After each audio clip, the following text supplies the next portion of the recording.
So my name is Mark DiSalvo, and I am a citizen in North Andover, and I happen to be something called the town moderator in North Andover. Anybody have any idea what the town moderator is? Basically, you run town meeting. I run town meeting. You kind of keep the peace if there's... I keep the peace if there is a peace to keep, yes. You monitor the town. I monitor the town, or the town meeting anyway. That's exactly accurate. I don't do those things. And we're going to talk today about two people. One of whom is in this room right now. I won't tell you who that is just yet. And the other, that person's name is on this building. But I'd like to chat for a second about this building itself. I went to school in this building, but at that time it was the North Andover High School. And I had a physics class right on this side of the room. And on this side of the room was a history class, as a matter of fact. And there was an interesting period of my life, and you'll learn some of that a little bit later, when I was in high school. I went to the 8th grade. You guys were all 8th graders, right? I went to the 8th grade in a different building in this community. Anybody want to guess what building I went to 8th grade at? It was the Atkinson? Why would you know that? It's common knowledge. Okay, I did in fact, at that time, the Atkinson School was the 7th and 8th grade. It was called the junior high school. My locker in high school was right in this main corridor, right at almost where the double doors are, and my locker number was 1011. Anybody happen to have 1011 as their locker by any chance? That's a locker for 8C. That's a different locker, 8C. Different. Oh, that's a different, okay, different group, okay. Well, that was mine, 1011. And funnily enough, I ended up buying a house in North Andover at 1011 Great Pond Road, which was really sort of cool.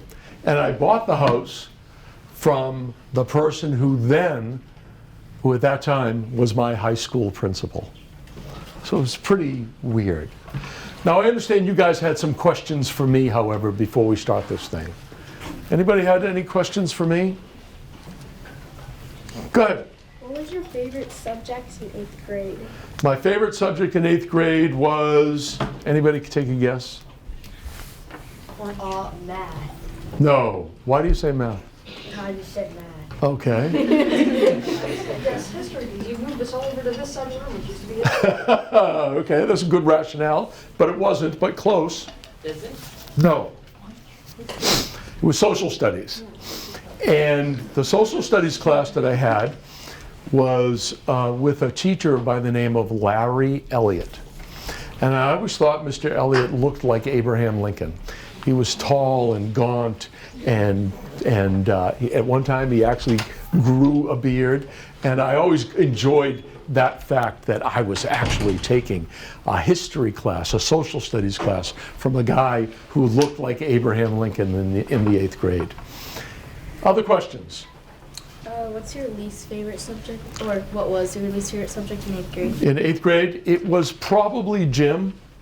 Anybody else think like gym their worst class? Yeah, it was probably gym. Other questions? What was your first concert? I'm gonna bet that nobody in this room knows this a musician's name, but my first concert was to see a gentleman by the name of John, not Lennon, that's okay, John Mayall. Anybody have a clue? John Mayall was a British blues artist who spawned lots of other people whom you know, folks who played in the Rolling Stones and Fleetwood Mac and lots of others. But I will tell you that that maybe the next most recent concert that I went to as a young person that you would know is from a band, see if you can guess the band's name, who did a song called Stairway to Heaven. Who's that band? Go ahead, yell it out. Is it Aerosmith? It is not Aerosmith. Led Zeppelin? Led Zeppelin, exactly correct. And I saw them with maybe 200 other people in a tiny, tiny club. But the best concert, you didn't ask this question, but I'm going to give you the answer anyway. The best concert I ever went to was in 1970, I think it was. I'm an old man, as you can obviously tell. And it was called the Concert for Bangladesh. And the Concert for Bangladesh was organized by a gentleman by the name of George Harrison. Anybody have any idea who he was? The member of the Beatles. He is a great member of the Beatles, yes. And he did a benefit concert for the people of Bangladesh when that country was flooded in an extraordinary natural disaster. And that was the first large benefit concert that anybody had ever had.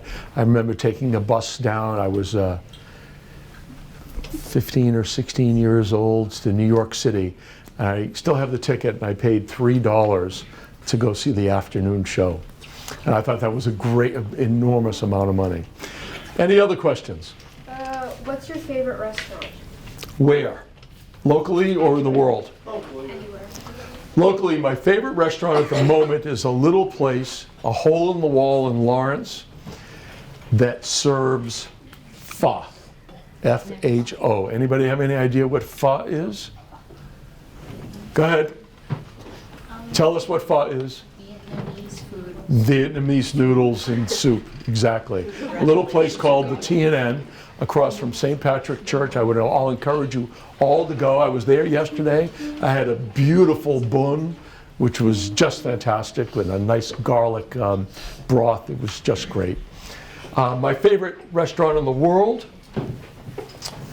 is a place in Paris called Chez Astier, and the first time I went there was 28 years ago, and I can still taste the mustard glazed rabbit, braised rabbit that I had.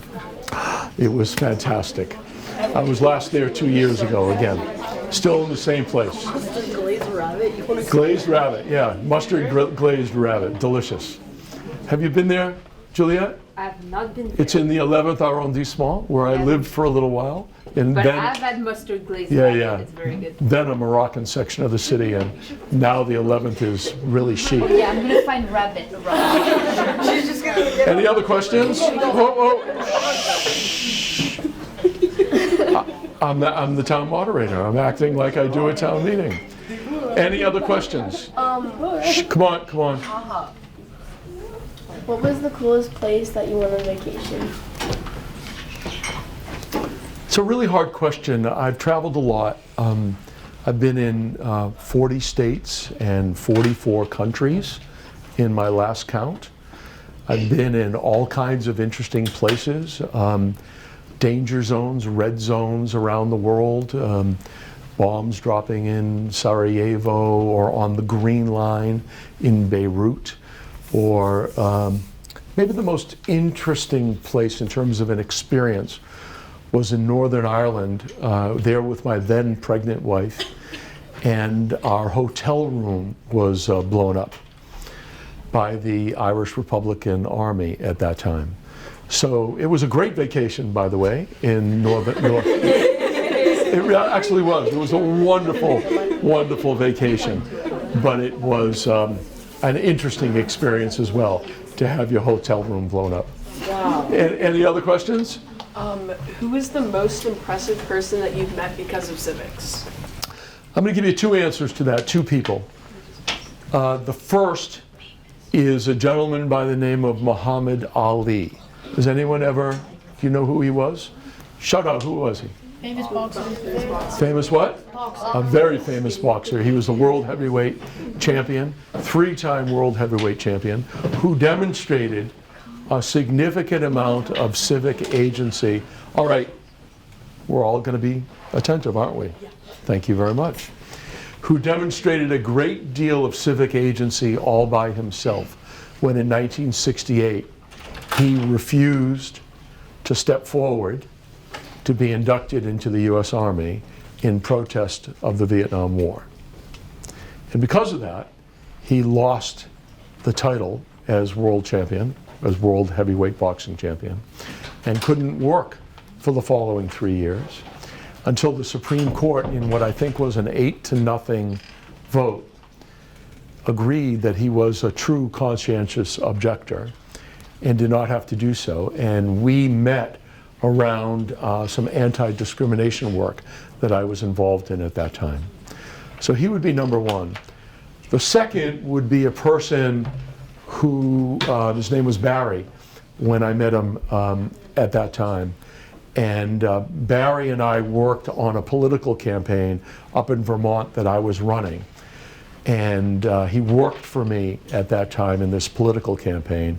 And you now know him as Barack Obama. So those are the two most important or impressive people that I've met tied around civics in some way. You look doubtful about Barack Obama, or? Okay, you've heard of him, haven't you? It's an interesting story if you want to hear it. Do you want to hear it? Yeah. Okay. So I'm running this campaign, a presidential campaign in 1988. Anyone have any idea who was running for president in 1988? No. Go ahead, shout it out. Wasn't it like George W. Bush or something? George H.W. Bush. He was the then vice president. And who was the Democratic nominee? Somebody who you should know. Who is from this state? Bill Clinton is wrong. JFK? JFK is wrong. He was from the state. For 12 years, he was the governor of Massachusetts, and quite clearly is one of the 2 or 3 greatest governors in the history of Massachusetts. And his name was? Was it Reagan? It was not Reagan. He was from California. It was Michael Dukakis. And Michael is still alive. He's a professor at Northeastern University. And when you guys graduate from high school, some of you may choose to go to Northeastern.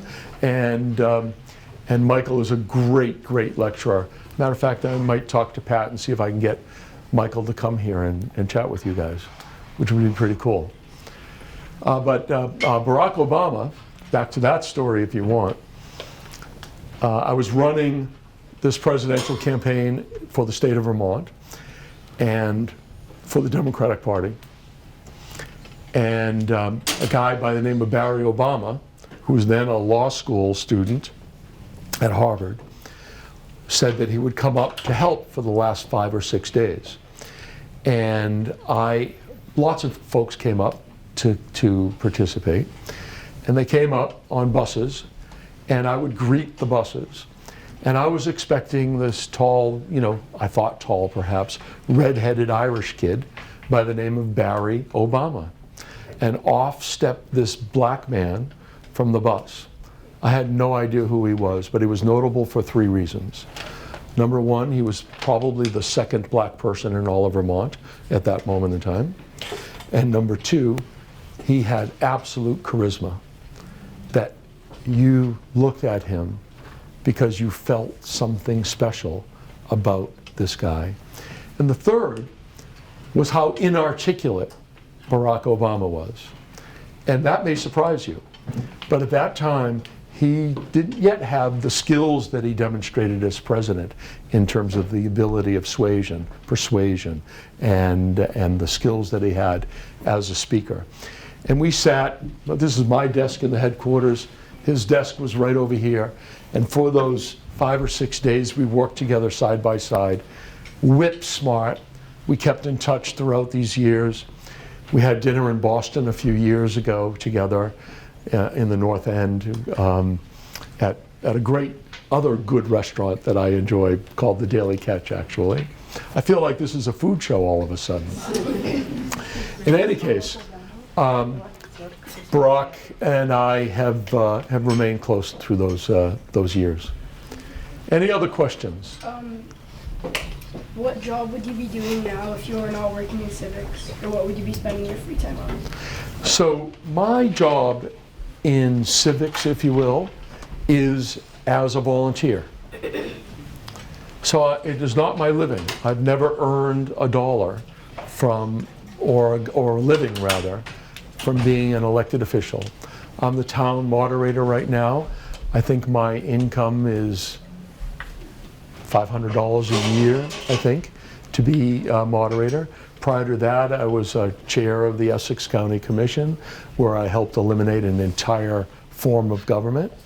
And prior to that, as a teenager, right out of high school, I was elected a member of the school committee. So all of those experiences were as volunteers, and that gives us a good reason to move on from here. And I'm going to, do we have a black one of these somewhere on the other darker color? We do, that's great. So I'm going to ask you a question. Yeah, toss it, be my guest. So I'm going to ask you a question about civic agency. And the questions are, I'd like you guys to tell me who are actors in civic agency. Arnold Schwarzenegger. Arnold Schwarzenegger is a what? He was the former governor. He was a governor, so he was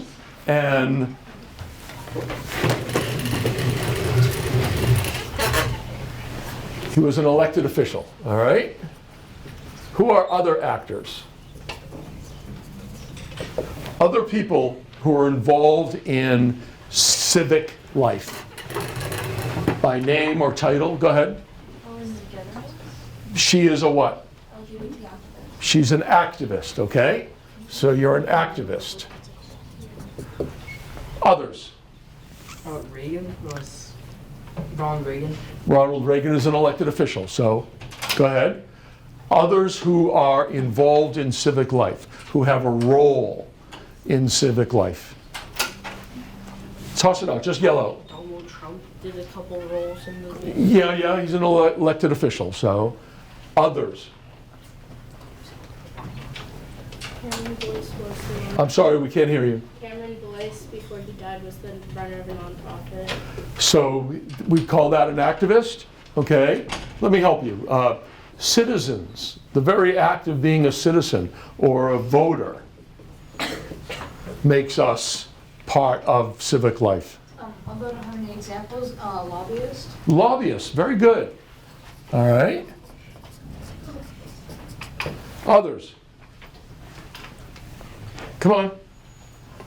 Who are people who are involved in civic life? How do you learn about what's going on? Yes.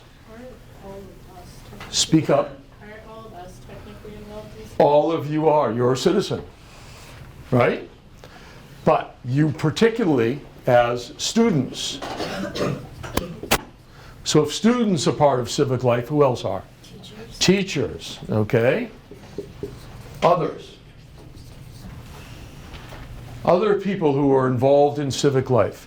How do we learn about what happens in the world? Reporters. Reporters, so we'll call them journalists, right? So journalists are contributors to civic life. How about the people who created America? What were they? Founding fathers? They were founding fathers, but they were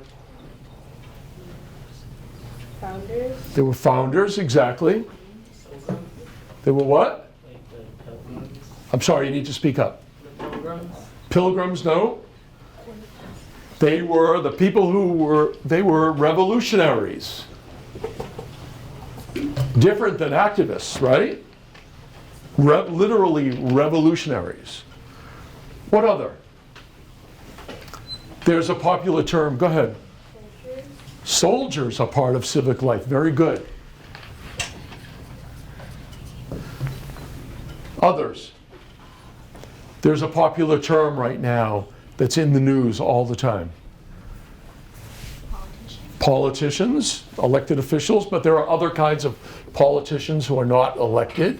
So let's call that the bureaucracy as well. Others? So there's a popular term in the news right now. What does a referee do? Make calls. makes calls, but he or she holds something in their hand. Whistleblower? Whistleblowers, okay? So a whistleblower is somebody who's involved in civic life, is a civic agent, right? There's one that you're missing, however. You are all it, and it happens by the very act of being born. What is it? Excuse me? You are the next generation. Humans. You are exactly right. At the very center of it is the very simple act of being that in American scripture, a piece of American scripture called the Declaration of Independence, and supported by another piece of international scripture on democracy written by Eleanor Roosevelt called the Declaration of Human Rights. They both talk about the simple act of being. That you simply exist is the most important part of your rights as a citizen. That those rights are inalienable. That no one can take the obligations of citizenship, of existence, of the civil and human rights that are due you simply because you exist. Got it? So, I told you that we were going to talk about two people. One person in this room, and the second, a person whose name is on this room. And I think that the person we're going to talk about is you. Me? Yeah, why don't you tell us your name? Mickey Valentino? Mickey Valentino? Yeah. Related to Vinnie Valentino? Yes. He's your grandfather? Yes. What a wonderful guy he is. He's extraordinary. I've known him a long time. I didn't know that was you. Why are you a civic activist, a civic agent? Because I'm part of society. You're part of society. That's exactly right. It's exactly right. Your very being, even before you were cognizant, you were a little child, you were a baby in a crib somewhere, you were still a civic agent. And yet now as a student, as a citizen, you have civic agency all by itself. Do we understand that? We're going to talk about one other person in this room who acted as a civic agent, and that would be me. We were told to come with a personal story. So I'm going to tell you a personal story. I told you earlier about how I went to school in this building. But I was also invited to leave this building, and I was kicked out of school. And I'll tell you the reason that I was kicked out of school. All ties back to the first person that I mentioned who impressed me in civic life. And what was that person's name?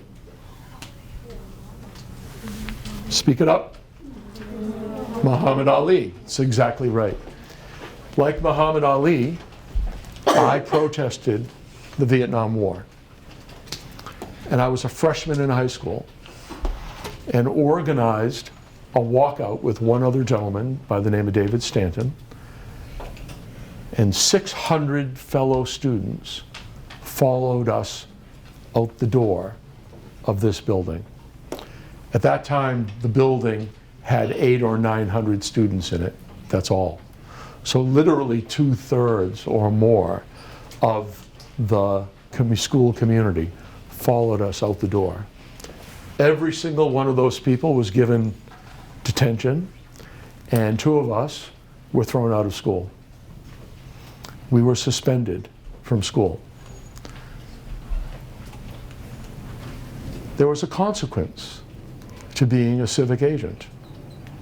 And you need to be ready to accept the consequence of being a civic agent. Why did Muhammad Ali step up? Why did Barack Obama wish to become president? Why did Mahatma Gandhi create an entire nation? Why did the students in Parkland create a movement because of what happened to their brothers and sisters, their fellow students. There was a very simple word about why they did that. What do you think that word is? It was right. It was right. We are very, very close. What is George's title? Gonzalez. Oh, the principal. He's a principal. But this word is spelt a little bit differently, but it's pronounced the same way. It's about principle, and it's spelt Principle.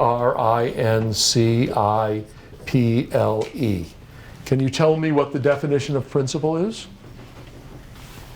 Something you believe in, a value. Something that you believe in, a value. That is exactly correct. Exactly correct. And the folks who were the revolutionaries said, when the Declaration of Independence was signed, that they were risking their life, liberty, and fortunes in order to stand up for the principle of the idea of independence for the colonial United States. Understand that? So one has to recognize that you can be all kinds of actors. In my case, I was a student who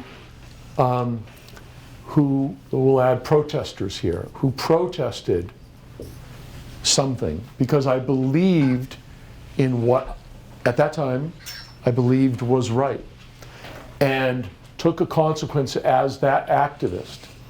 And despite the advice of my teachers and others, chose to walk out the door and lead people in a protest of what I thought was an unjust war, something that we ought not to be involved in. And there was a consequence to that. And despite that consequence, we chose to do it. So you have to recognize that there is a price to every judgment that you make. And you have the obligation of recognizing that that price, that civic agency, doesn't come for free. Civic agency comes at a cost. Sometimes that cost is for a greater good, but to a particular person's disbenefit. Understand that notion? You get it? It's a very, very important thing to recognize. So there's nothing is free in the world. Everything has a price. And you need to make the determination as to how dear that is, whether you're willing to take the consequence in order to stand up and do what you think is right, to do what is principled. Maybe a little too heavy for a Friday afternoon, but the kind of thing that's important around the program that Mr. McCready and your teachers have put together for you. I said that we talk about an individual whose name is on this building. Can anybody tell me whose name is on this building that we might be talking about? Come on, whose name is on this building? Think of the names that are printed on this building. What names? There are three particularly. Go ahead. Carrier, Freeman, and Simmons. Carrier, Freeman, and Sims. All three people that houses are named in this school. And we're going to talk about one of them right now. We're going to talk about a person, and his name is William Sims, S-Y-M-M-E-S, Jr. And William Sims is perhaps the most consequential and least well-known American patriot in our nation's history. And William Sims grew up right up the street from where we are right now. His father was William Sims Sr., the Reverend William Sims, and he was the pastor of what's now the North Parish Church. And William was 28 years old when he was elected by the town meeting of North Andover, then called Andover, because our community split, but the foundation of Andover was here. And he was elected by the town meeting to go and do one thing. He was elected to go to the Constitutional Convention in 1788. He was elected in the winter of 1788 to go and vote against the ratification of the United States Constitution. North Andover sent 4 people from that town meeting. Now, who could vote in that town meeting? Who could actually attend that town meeting at that time? White male landowners. White male landowners of a certain religion, even, were the only people that could vote at town meeting. So a few dozen white male landowners got together in the winter of 1787, excuse me, to send 4 people to the Constitutional Convention in Boston to decide whether or not Massachusetts would ratify the Constitution. Let's talk about the process of ratification for a second. It took 9 states. How many states were there originally? Speak up. 13. 13, exactly. It took 9 states to ratify the Constitution. And Massachusetts was the 6th state to consider ratification. 5 other states had done so already. Massachusetts was one of 4 large states of the 13 original colonies, and with Virginia being one of the 2 most important. Massachusetts and Virginia were absolutely the 2 most important states in the colonies at that time. And what happened, the other 2 states that were large were Pennsylvania and New York. And if Massachusetts, because of its influence, didn't vote to ratify the Constitution, we would not have a United States of America. The United States of America would not exist if we didn't ratify. And North Andover sent 4 delegates and said to them, don't vote to ratify the Constitution. So they dutifully took the carriage ride, took all day, to get to Boston, down the Boston Post Road, and dutifully William Sims Jr. got up on the first day of the convention and gave his reasons that he would not vote for ratification of the Constitution, and that he was further instructed by the citizens of North Andover to not vote for the Constitution. If you were elected to be a delegate to that convention, would you vote for or against the wishes of your constituents who elected you, who sent you with specific instructions? Well, since it's my job to deliver what they want, even if in my mind it's not the right. Okay, tell me your name. Yasmin. Yalgren? Yasmin. Yagman, okay. I'm sorry, Yasmin. Bad ears, I told you I'm old. Yasmin is saying that even if I believe differently, I would go to fulfill the obligation as instructed by my constituents, the town meeting who sent me. Everybody agree? You think that's what we're all nodding up and down? Anybody disagree? That you don't have the obligation of voting the way you were told to vote? That you might have the obligation to do what? Well, because the whole Constitution was about like rights, so if you have your right to speak against other people.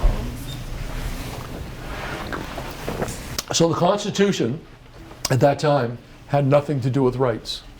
There was no Bill of Rights in the Constitution. So the Constitution didn't set up independent rights for anybody at that time. So that's not a reason for it. Others have a reason? What would you do? Speak up. I know you have a loud voice. You don't know what you do. Would you vote as you were told to vote? You would vote as you were told to vote. Yasmin. If you can't like handle doing like what you're supposed to, then I guess you shouldn't have that job if you don't want to follow the rules of it. Like there's like a lot of other jobs that you could do that wouldn't where you wouldn't have to like do what other people. So in this case, you're an elected official, okay, elected by the town meeting, and the job is to do as the elected official said. A hand over here. Stand up and speak up.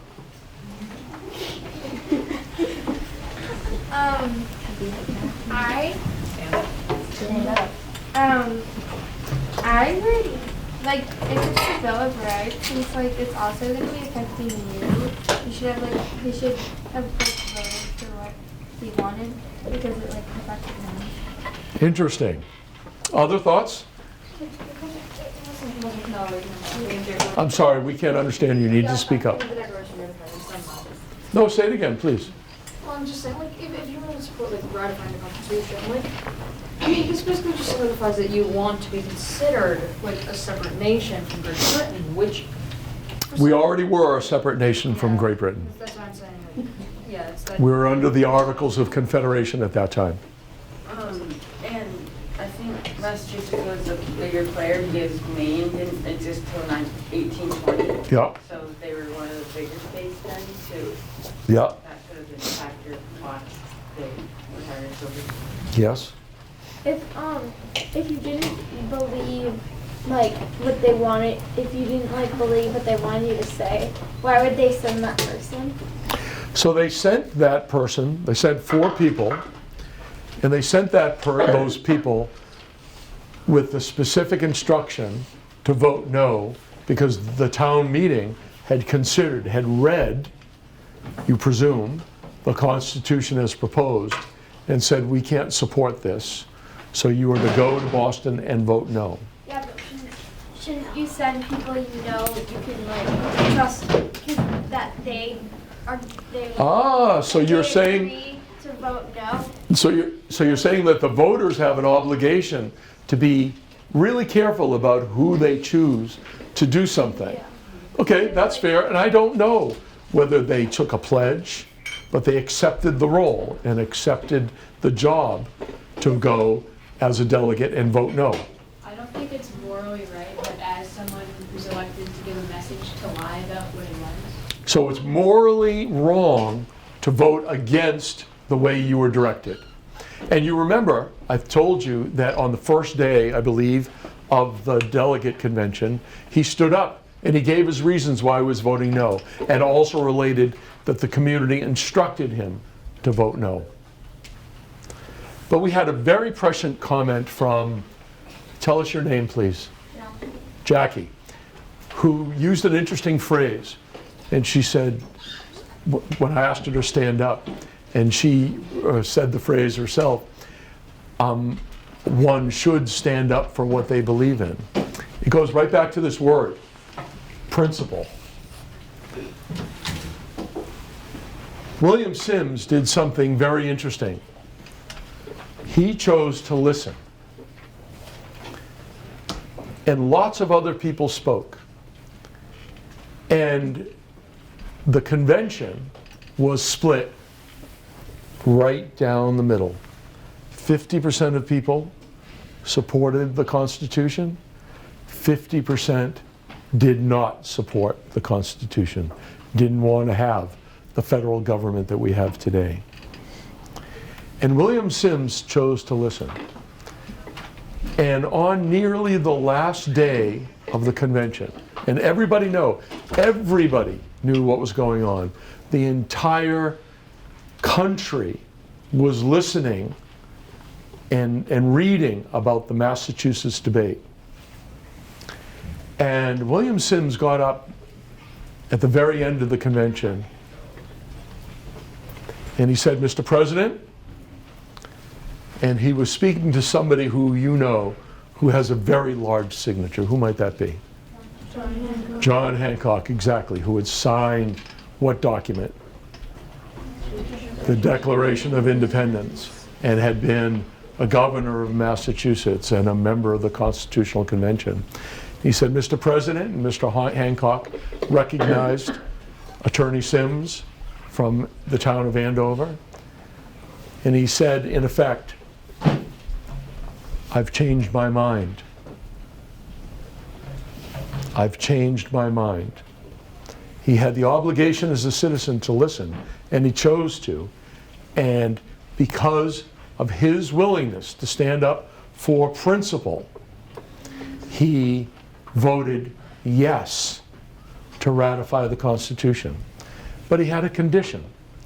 And the condition was that, which later became known as the Massachusetts Compromise,